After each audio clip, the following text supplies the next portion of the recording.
Companies thought of human capital as, back then, human resources, even further back then, personnel, thought of that part of their business model as their trade secret, and they held information very close to the vest.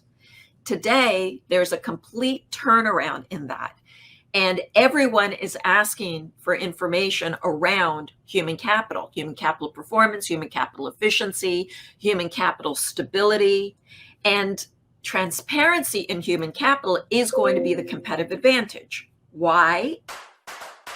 Welcome back, everyone, to the Geeks, Geezers, and Googlization Show, the home of Googlization Nation, where we talk with HR and business thought leaders about the crazy shift going on all around us and explore the disruptive convergence of technology, business, and people. Here are your hosts, Ira Wolf and Jason Cochran.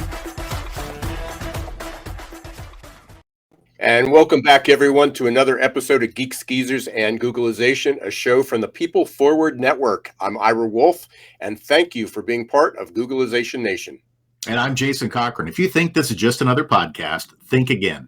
We're the voice of the most important, crucial conversations that are confronting business leaders and people today. And our goal is to bring you ways to reimagine tomorrow and explore the impact and convergence of business, technology, and people. This episode of Geeks, Geezers, and Googlization is sponsored by our partner, Y Institute, your personal and professional GPS for a meaningful life and purpose-filled career. You'll hear more about them in just a few minutes. So, Jason, I've had quite a fabulous and exciting and interesting couple days. Talk about living in the ever-changing, never-normal world. There are some good things that happen during those times.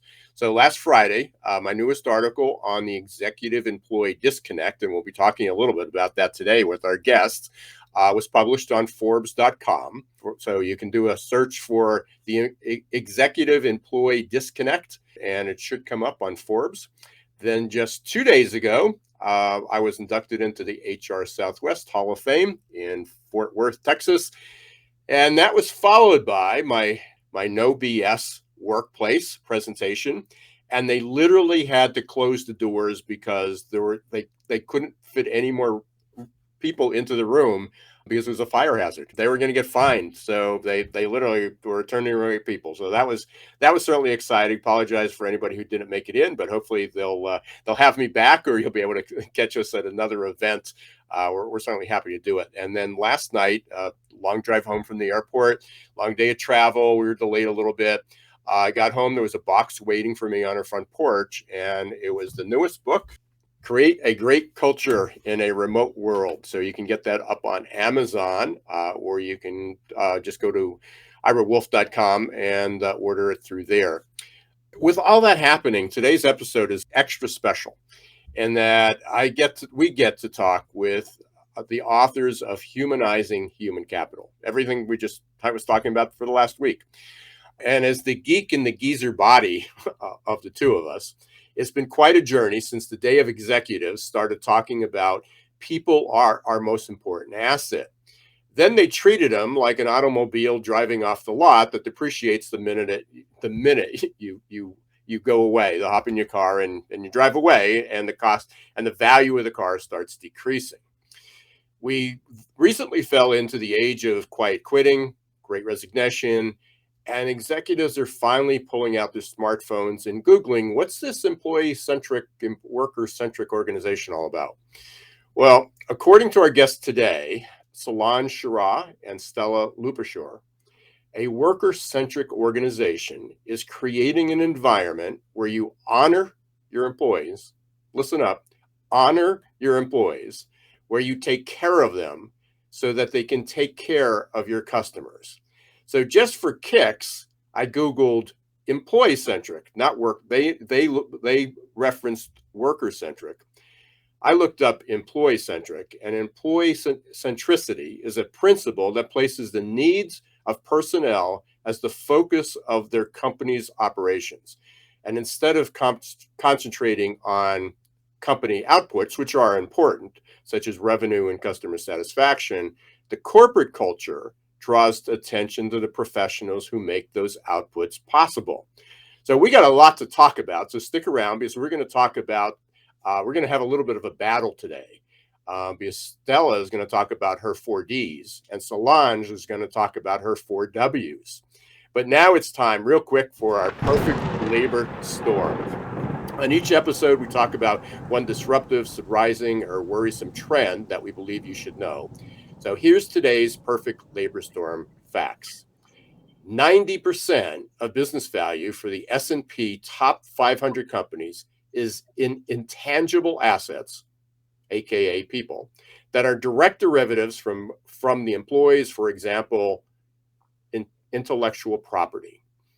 Organizations that use data analytics in managing human resources have 25% higher profits than organizations that don't. And McKinsey reported that as much as $12 trillion could be added to the global GDP by 2025 if male and females in the same position had parity. And I don't want to go geeky CFO on you, but anybody who understands EBITDA, EBITDA, will understand this. McKinsey found a positive correlation between purposefulness of employees and their EBITDA margins. Well, first off, Ira, before we dig into those, huge congratulations to you on that Hall of Fame induction. So proud of you and happy that you were honored, as you should have been. And how timely, right? With everything that's going on in the world, you were made for such a time as this. And I tell you, one thing that's been quite clear to me is that we're experiencing a version of business recidivism where too many organizations are reverting back to poor practices with their people. We've got some companies that are mandating returns to the office. We've got others that are charging employees for the cost of their training when they quit. Then we have others that are threatening to terminate staff who try to join unions. And I can't help but think that some, if not most, of some of this vindictive behavior is rooted in deep-seated institutional classism. There's still this undercurrent with certain executives and equity holders of viewing employees as property and control of the company. And many folks in the labor market now are rejecting this notion in favor of opportunities in the creator economy, the gig economy, or fractional employment. The term I used to use along with other psychologists to describe this type of rebellious behavior is psychological reactance. It's the inner rebel that every single one of us have to fight for our freedom. And right now in the future of work, there are two primarily freedoms that we are trying to seek as people: where to do our work and when to do our work. And this is why in many circles we have folks bristling at the term human capital, because for them it conjures up some pejorative connotations. And so it's no wonder why today's conversation with Solange and Stela on humanizing human capital is so important, because we still have so much work to do in bridging the divide between people and work and leadership, and making sure that we're doing that in healthy ways. And just a reminder before we bring on Solange and Stela, that you can earn SHRM credits for each episode that you listen to. It's very, very simple to do that. Just go to our website, googlizationnation.com. On the upper right, click on podcasts, and there will be a short form you need to fill out. And in return, we will send you an activity code. While you're there, if you're not already subscribed to Googlization Nation, please do so. And if you're listening or watching the live stream, or whether you're listening on a podcast, please rate and review the show. We got to be in the top 1% because of you, and we hope to keep climbing. So appreciate all that opportunity to do so. Absolutely. So without further ado, now is the perfect time. Let's give a warm Googlization Nation welcome to Solange and Stela, our human capital experts for today's conversation. Can I get that soundtrack just to have it with me all the time? So like when I get up in the morning, somebody's cheering. I love this. Thrilled to be here. Yeah, we need that some days, especially in the work we're doing, or sometimes it's fighting, we're swimming upstream. So congratulations to you two for the book. It's great to see you again, Solange. We started our conversations 3 years ago, a little bit more than 3 years ago during the pandemic. So we did a couple of live streams and we talked about it, and I got to thank you, because you changed the way I looked at data. it took it to another level. And maybe it wasn't a way, but it was just much deeper. And I remember one of the conversations we had, and people can go back and look this up. We were talking about, although we were talking about DEI, and we're talking about diversity, which is a numbers game. We were talking about inclusion. And I still remember one of the things you said, and I share this all the time, is that even though you can have the right number of people in your workforce, when they went to like training programs, like how many people was there the same level of diversity and inclusion, and then once people completed those training programs, how many people were elevated into positions, had new opportunities. So just because you had 50% white and black in a training program, was there still a preference to give all the white employees, or was the preference reversed to minority employees to be able to elevate that? And without tracking that, which most people never did, because they just looked at the workforce population numbers, and that just sent me down a rabbit hole. So thank you for doing that. But this was in the beginning. You talked about you were writing a book back then, and you can tell you guys did your homework, a tremendous amount. So tell us a little, tell the listeners why you chose to write the book. And then we're going to kind of learn a little bit about the 4Ds and the 4Ws. So I'll start by saying the impetus for writing the book was the fact that we identified a gap in the literature. Okay, so I'm an academic. I'm always looking for where's the gap and how can I address or speak into that gap so that we have more information. And there are lots of books that are out in circulation now that deal with human capital analytics on its own, like how to do it and how to program and how to measure whether or not your human capital programs are reaching their KPIs. There are lots of books out there on the future of work and setting the context for what the future of work would look like. But there wasn't a book that actually combined the two. And Stella and I are in our conversations, and our many conversations, always migrated to this concept of the signals that organizations are giving off, that management and leaders and the market, if the market can hear it, are actually not paying attention to. So I don't know, there's a commercial right now where he says the signals are all around us, right? The clues are all around us.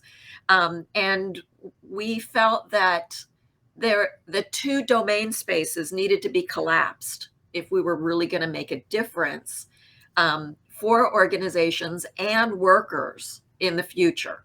And so we combined our passions and our capabilities, our competencies. I'm a data wonk. Ira, thank you for the nod to how I've actually had an impact on you in the way that you think about data. And Stella is, and don't get mad at me, she's really a futurist. She's really thinking 5, 10, 15, 50 years ahead of everybody else.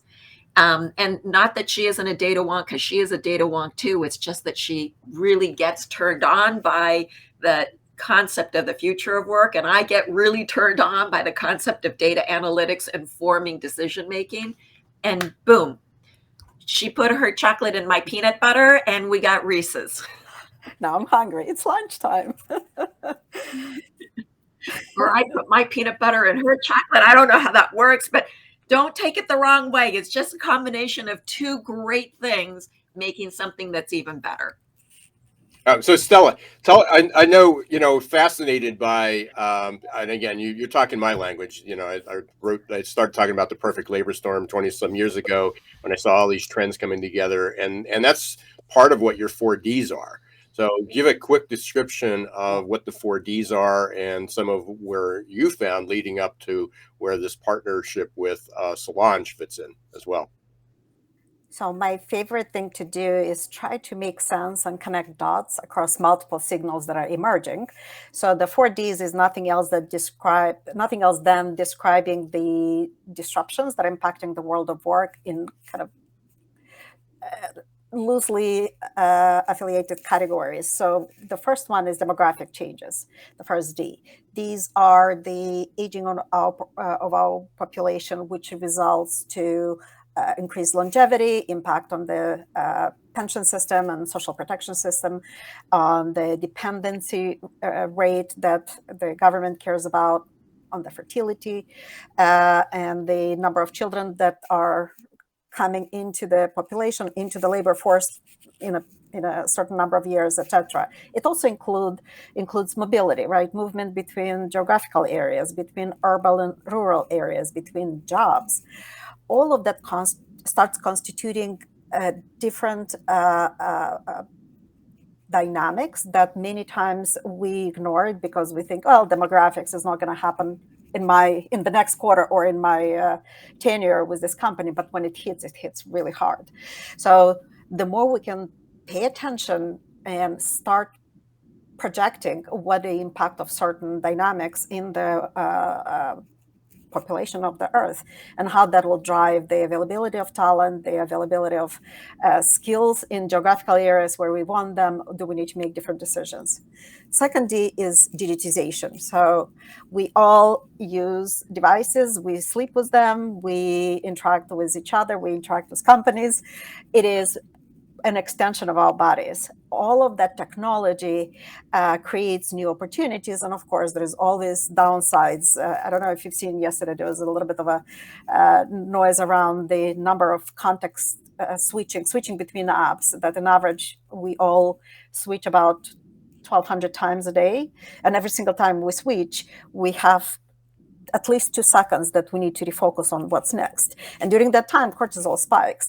And there's at least 65% of those, once we switch, we're going to stay only for 11 seconds there. So all of the statistics about our ability to concentrate and focus and be productive and everything that the organization expects, and we ourselves, it comes at a price. So the more we can think about the digitization as a way to minimize friction, so in a way technology goes into the background and we can do what we need to do, the more we'll be able to really take full advantage of it.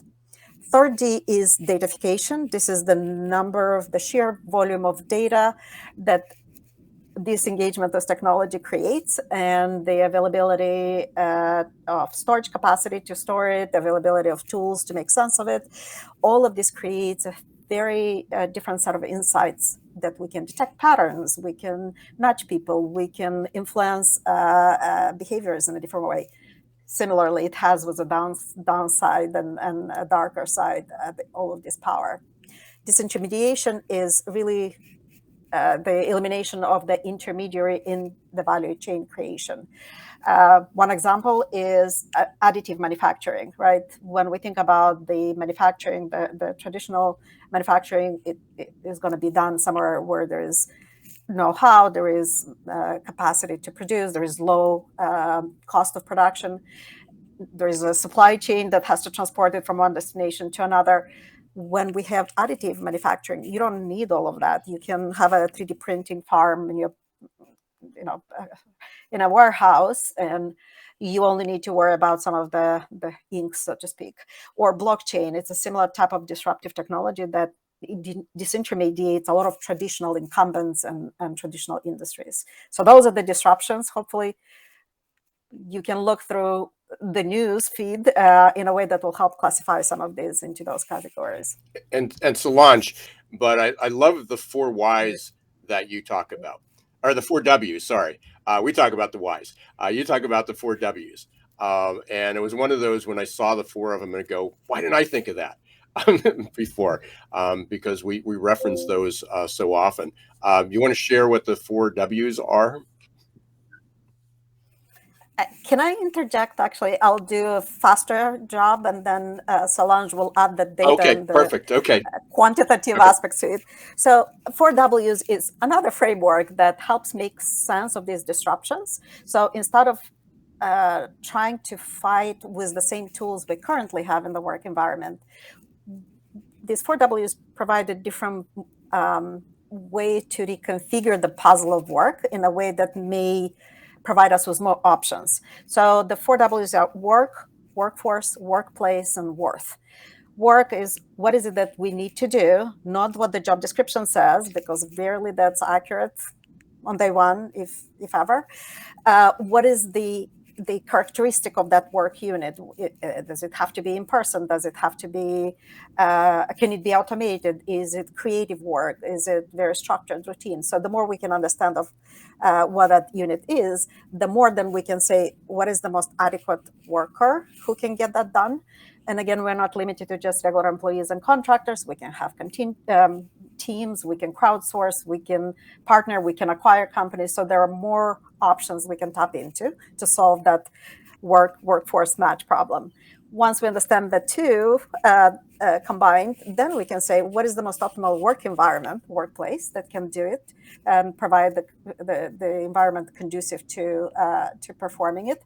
And we not just dealing with home office or office. We have coffee shops, we have co-working spaces, we have virtual reality, we have remote islands. As long as we design the ability to perform work in a way that is consistent across all of these channels. And then the worst is really the shifting value exchange between the organizations and the workforce. And we see the rebalancing of that, as you were describing earlier, right? All of this unionization, the great resignation, the exodus of women from the labor force, all of that is pushing towards that rebalancing because we're so out of whack up until now. Because we all come for different reasons, but at the core, we need respect, we need to be treated with dignity, we need to have safe working environment, fair pay, some of the basic fundamentals that have been eroding over the past few decades. And now, Solange, so help us make sense of this. How do I mean? Because we talk about all these concepts, and we all do. How do we make it real that the executives start to see the impact on the bottom line and shareholder value? I think this is the longest I've ever been quiet in a podcast, so that's a new one. Never predictable.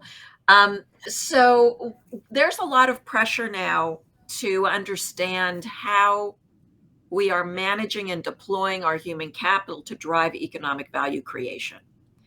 And that sounds like a term just for for-profit organizations, but it's not. It's for all organizations, because if you're a for-profit, you are profit-seeking. If you're a nonprofit, you are in the business of trying to make sure that you optimize whatever budget and and funding you have to deliver on your mission and values. And if you're a governmental organization, well, we know that you're measured based on whether or not you hit your goals as that agency.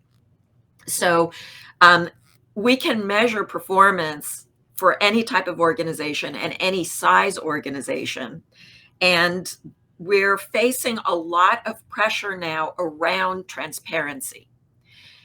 In the old days, human resources used to be the trade secret. You didn't disclose your salaries. You didn't disclose what programs you had. You didn't disclose your human capital strategies or your philosophy. Or the only thing that the SEC required public companies to disclose was the number of employees, and that's it. And most organizations that were not public didn't even do that, didn't even tell you how many people were in the workforce. And companies thought of human capital as, back then, human resources, even further back then, personnel, thought of that part of their business model as their trade secret, and they held information very close to the vest. Today, there's a complete turnaround in that, and everyone is asking for information around human capital performance, human capital efficiency, human capital stability, and transparency in human capital is going to be the competitive advantage. Why? For a couple of reasons. First has to do with the stakeholder.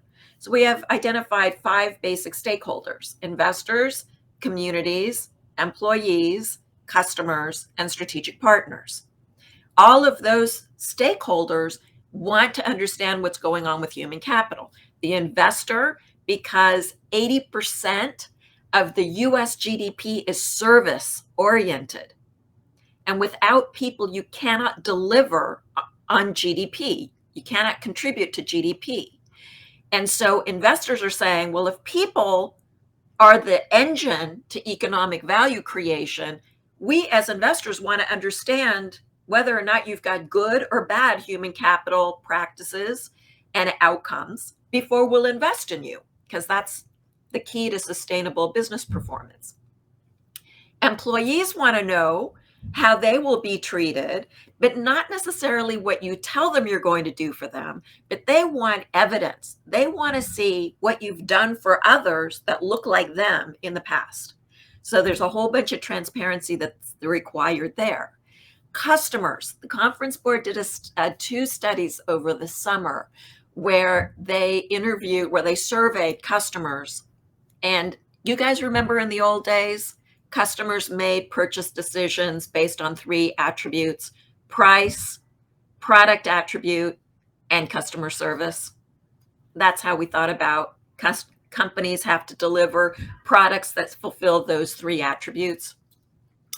Then, like 15 years ago, we surveyed customers and we asked them what you care about.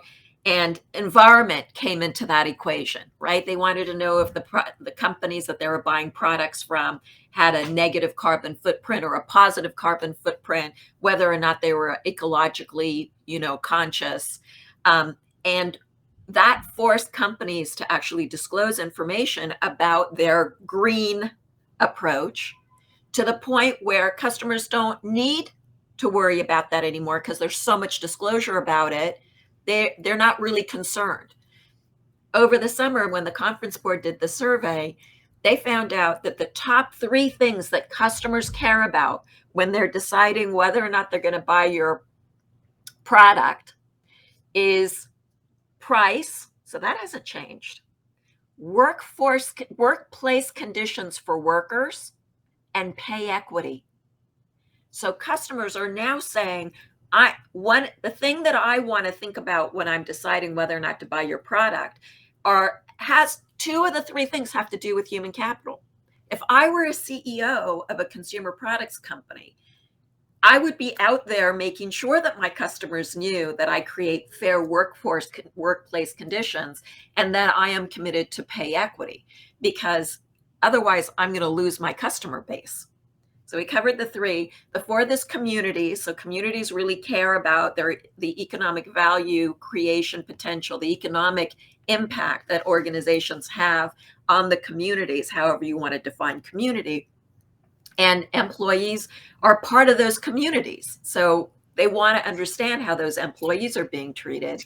And then the last is the strategic partners. And we, because of the ISO trend, the ISO 9000 trend, where you're only supposed to trade with companies that are certified by that standard. Well, strategic partners are now beginning to think about, well, we have a DE&I policy, and we only want to work with companies that have the same type of philosophy. So we're being really mindful of who we're working with.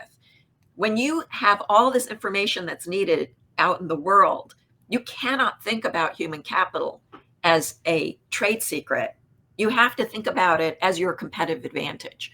And we've got 2 points of view here, the one from the outside looking in and the one from the inside looking out, which are your employees. So our book is really designed to help create a shift in the way, or as Stela would say, we need to reframe the way that we think about employees, our relationship to our employees, and the impact that they have. And where I come in is I am so tired of human resources being driven by superstition. When I say superstition, I mean beliefs, right? And opinions and hopes. We need to move away from that. We have enough data and enough technological advancement to be able to take the data that human capital creates in and of itself through its systems and its experiences and analyze that data to inform decision making, so that we move away from, I think this is the right thing, I hope this is the right thing, I believe this is the right thing, to I've analyzed the data is telling me this, I'm making a decision based on data. If anyone just joined in, you got to go back and rewind this. And listen from the beginning, because this is really a lesson of humanizing human capital. And again, no more assumptions, no more guessing, no more hope. I mean, we need hope, but we can't flip a coin and figure this out. We don't have the time to do it, and it's way too expensive. We're going to take a quick break. We're going to be back with Geeks, Geezers, and Googlization Part 2 after the break. We're going to continue our conversation about humanizing human capital. We're going to talk about some of the confusion that's going on, because although there's lots of talk, and we probably whether we've entered a recession, whether we will enter a recession, where the unemployment rate's going to go, and what companies can do by really embracing humanizing human capital in there, and start tracking the numbers, and stop making decisions based on the past and on, hey, we're going to try this and hope it'll work out, and this will all pass in 6 months, and we'll go from there. We're going to take a quick break, and we're going to hear from our sponsors. Stay tuned. For most of us, change is freaking terrifying, and unfortunately, there's no app to adapt. That might change in the not-so-distant future, but for now, we're on our own. That means we can either accept our default future or reimagine our tomorrow. For those of you who choose default, good luck. Just remember, there's no pause button for change. You can't turn back the clock, and there's no get-out-of-jail-free card in this age of perpetual uncertainty. Like it or not, change will happen all around us. And that change is not becoming just more disruptive and frequent, but volatile, uncertain, complex, and ambiguous, or VUCA. Fortunately, you can make change work for you and turn it into your personal and competitive advantage. Reimagine your future to one in which you're living with purpose, you're happy, and you're growing, thriving, and flourishing.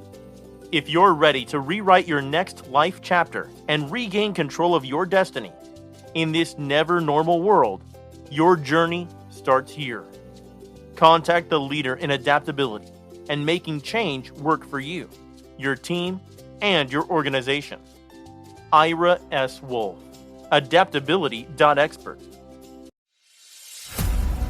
There's a certain kind of coach who believes what we believe, who leads people to greatness, who gets people unstuck, who unlocks all of your passion. A coach who helps people discover what drives them, to tap into their superpowers. That knowing your why is the first step to untap potential, to focus, to breakthroughs. A coach who's looking for a better way. Are you that coach? And welcome back, everybody, to Geeks, Geezers, and Googlization. We are joined by Dr. Solange Charas and Stela Lupushor, human capital experts that are helping us humanize human capital and better understand it. Before we left for the break, we were talking about the importance of data and getting away from opinions and assumptions of what we need to do in HR to really lead in those areas to drive that value for the stakeholders. Let's dig into that a little bit more, because we do have a lot of HR leaders who are listeners to the show, and they may be wondering, where do I get this data? How do I organize it? How do I go about sharing it? So what are some insights you can share with us today to help many of those HR leaders become more geeky with their data and organize it and share it in a way that drives that value and transformation? Let me start with articulating how to even conceptually think about this, right? When we talk about humanizing and human centricity, there are methods and methodologies, human-centric design principles. There are different schools of design work that have certain techniques and tools that bring that centricity to the fore, right? This requires building empathy, walking in the shoes of the end user that you're designing for, building understanding of what it's like to, interact with the product or with the brand. The same type of centricity is starting to come to the world of HR and world of work. And this demands us to think not through the lens of HR processes, not through talent acquisition or onboarding or compensation or payroll or benefits, but looking at it through the employees or workers lens, what it's like to discover the brand, what it's like to decide to bring your talent here, what it's like to get an offer or not, what it's like to get onboarded and be successful in a week or not, and moving through the organizational hierarchies and roles and opportunities until you decide to leave. Even when you leave, you still have a relationship. You may recommend people to come work or not for the company, continue to buy products, come back as a contractor. So all of these touch points, now we have a lot more data that we can aggregate and capture along this entire journey. So the more we can string the data, and we have now technology that allows us to do it and get a lot more visibility to the employee journey, and then looking at the outcomes that when I want to make an impact, and then identifying the earliest intervention point in that worker journey to make a positive impact. Yeah, exactly. And the thing that's kind of intimidating for HR people is the data part of it, right? So I hear a lot of people say to me about human capital analytics, if I wanted to do math, I wouldn't go into HR. And so there's not only a psychological barrier, but there's, a sort of a cultural barrier around thinking about data and using data. And we say it's really easy, right? Because your function already has a lot of data already built into it. And the trick is to move away from just descriptive analytics, which answers the question, what happened? Like, how many people joined the organization? How many people left the organization this month? How many people had performance reviews? How many people went through training? How many people got promoted or had a lateral move? How many people, some type of a recognition award, right? That kind of information is useful because it answers the question, what happened, but it doesn't answer the question, why something happened. And we tell our listeners, whoever wants to listen to us speak, our clients, when we do work at the conference board, we're always encouraging HR people to actually think about doing the next level of analytics up, which is called diagnostic analytics, which answers the question, why something happened. To answer the question of the why, we need more than one data point. We need to understand 2 or 3 or 4 data points. And all the data is there. You don't need to create any data at all. You can just go into your HRIS system and you can look at attrition rate, and then you can look at how much you've invested in training and development and see if they go together, right? So what we're trying to do is help organizations really understand, is there a relationship between one part of human capital and the outcomes that we're seeing? So when we invest in people, do we see lower attrition, right? When we do mobility, do we see longer average tenure? So what we're trying to do is connect the dots to try to achieve the outcomes that we hope to in human capital. And beyond just looking at the trends and the movement is really distilling that performance to something that is measurable and expressed in financial terms. So Ira, one of the things that you open the show with is this concept of impact, right? But the impact isn't just human capital's impact on human capital, it's human capital impacts on how well the enterprise, the company, can perform. So just one quick example is something that's called HCROI, Human Capital Return on Investment. Anyone can calculate this. We actually have an online calculator that's free. You put in 5 pieces of data and it tells you what your human capital return on investment is. You want it to be more than 1. It's like any ROI measure. What do I put in? What do I get out? When you put $1 into a savings account, how much are you going to get back on that dollar investment, right? And you want that to be high. So the idea of HCROI is, what is the return, financial return that we are getting in the financial investments that we make on people? And if it's more than one, it means you're getting a positive return. And if it's less than one, it means that for every dollar you spend, you are not getting at least $1 of financial return or profitability in the company based on that employee's productivity. So we need to start shifting the way or reframing the way we think about the economic impact of human capital. And I think Stella said this earlier about connecting the dots, kind of reframing, connecting the dots. And Solange, you talked about the relationship between the dots and how they relate. And it's not always a direct relationship. So just to give our listeners, because we're coming toward an end and we have a couple questions that we want to, additional questions we want to get to. But, you talked about if there's an investment in training. And so often HR or the leaders say, well, we trained them and then they left. But there's not, it really is, well, who did you train? Was there an equal effect? Maybe people left because they said, well, we're not going to be very good at this, or this doesn't fit our culture. But let's say you lost 40%. But if you retain 60%, what was the impact of that 60%? Right. And did you have the same impact, male and female? Did you have the same impact across generations? Did you have the same across different diverse groups?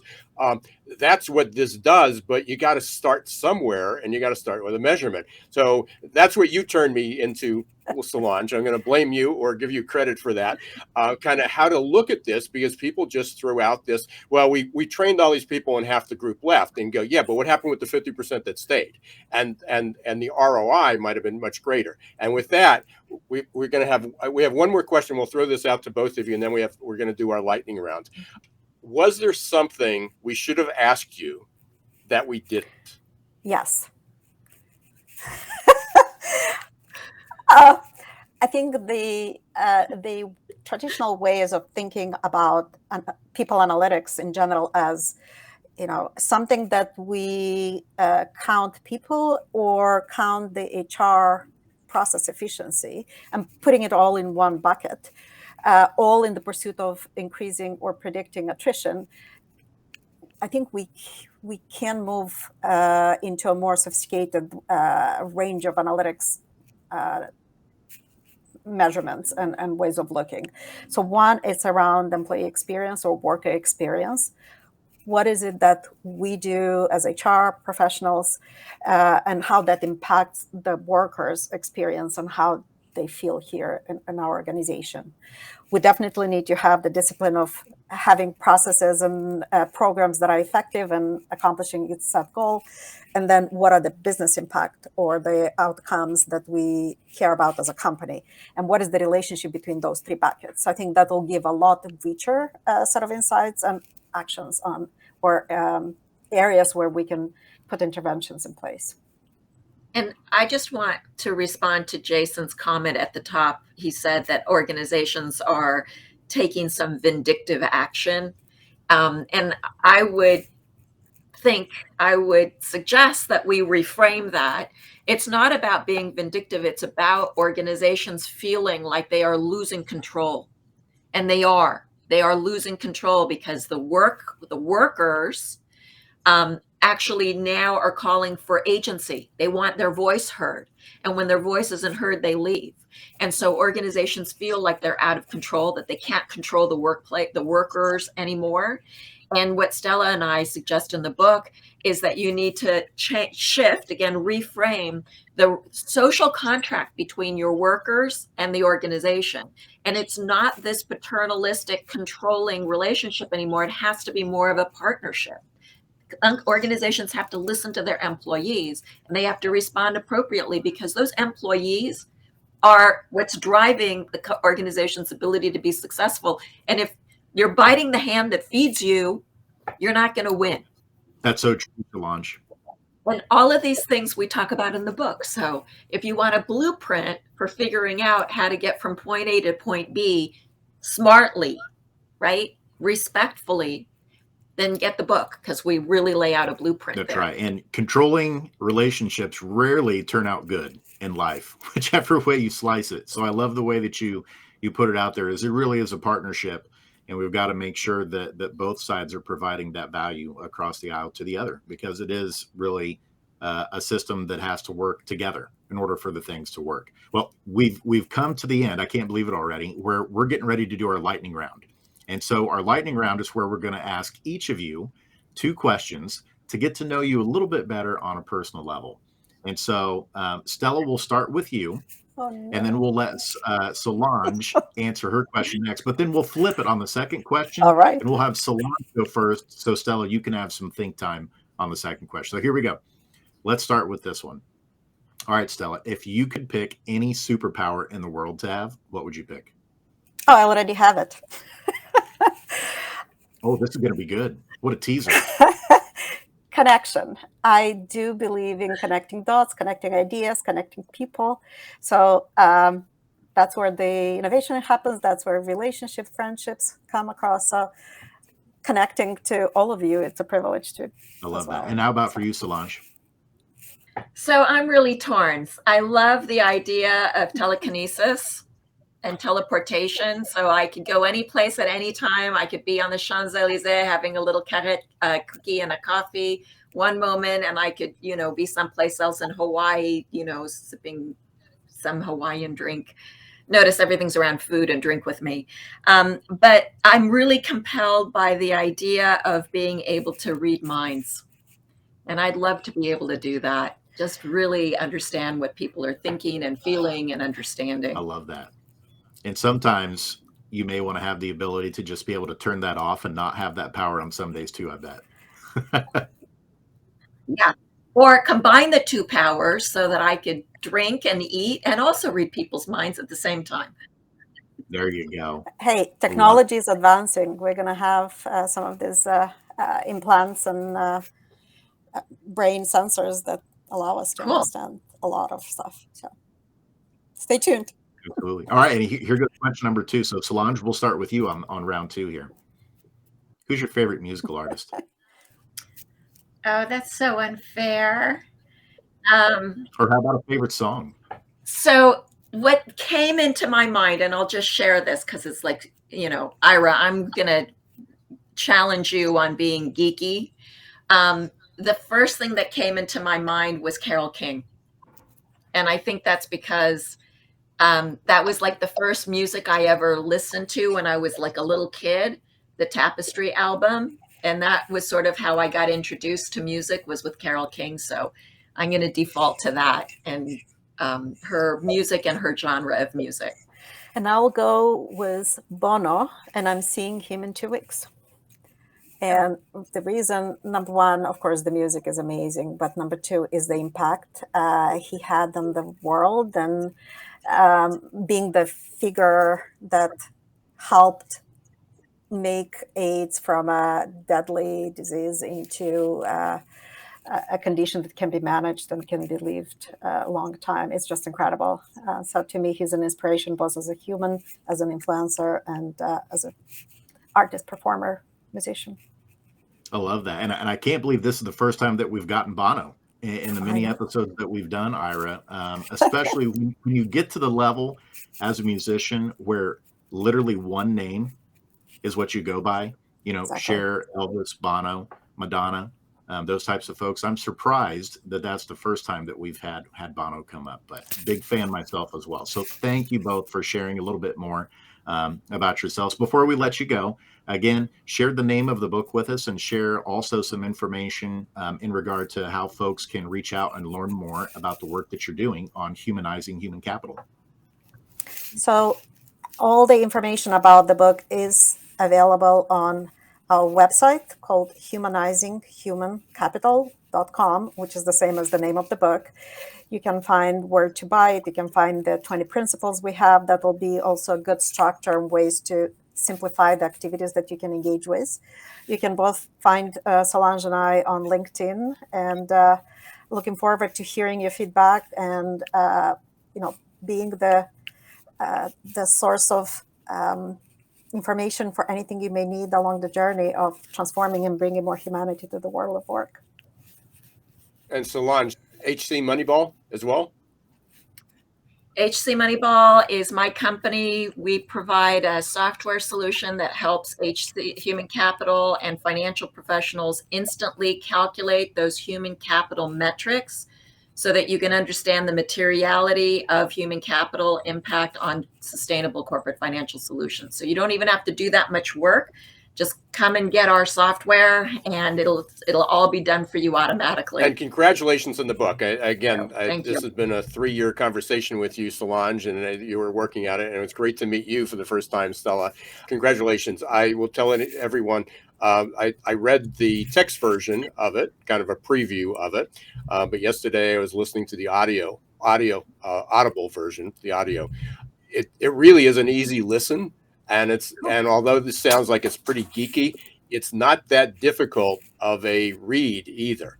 Again, I highly encourage everyone to go out. Humanizing Human Capital. Thank you both for being here. I'm sure we'll be in contact quite a bit coming up. Jason, I know we're running tight on time here. What were some lessons that you learned? The biggest one for me to take away was hearing them talk about moving from descriptive to diagnostic when it comes to looking at the data. Instead of just looking at descriptive, which is what happened, you got to look at the relationships. And that's where the diagnostic piece comes in. Why did the data turn out this way? And then ultimately that can lead you to making predictive type of decisions, of forecasting into the future what you're expecting to happen. So just hearing them describe the importance of moving in that direction with the data was really fascinating. And I think the encouraging thing for our HR listeners who are thinking, how am I going to do that, is they were sharing that you don't necessarily have to go out and get a whole bunch of new data. You just need to think about the data that you currently have in a different way. What was really encouraging for me, or a reminder for me, is that it's about connecting the dots. That having come back from a series, 6 or 7 different SHRM conferences and meetings with leaders, everybody's looking for that one solution. If we do this, they expect it to be linear. If we do A, B happens. If we do C, D happens. And the fact is that there's so many different relationships and connections, and about connecting the dot and how we need to do that. HR probably is the holder of as much, if not more, data points than the financial and accounting, except it doesn't get used. And I'm so happy that this book came out. It really is for a very, very complex and complicated subject. It's really a very simple read with some simple solutions and some great places to start. So Humanizing Human Capital, highly recommend that. And while you're out reading books, if you want a short book, it's a small book. It's about 100 pages. It's about how to create a great workplace in a remote world. Next week, we're going to have, I co-authored that. I was just one of 4 other coaches that wrote that.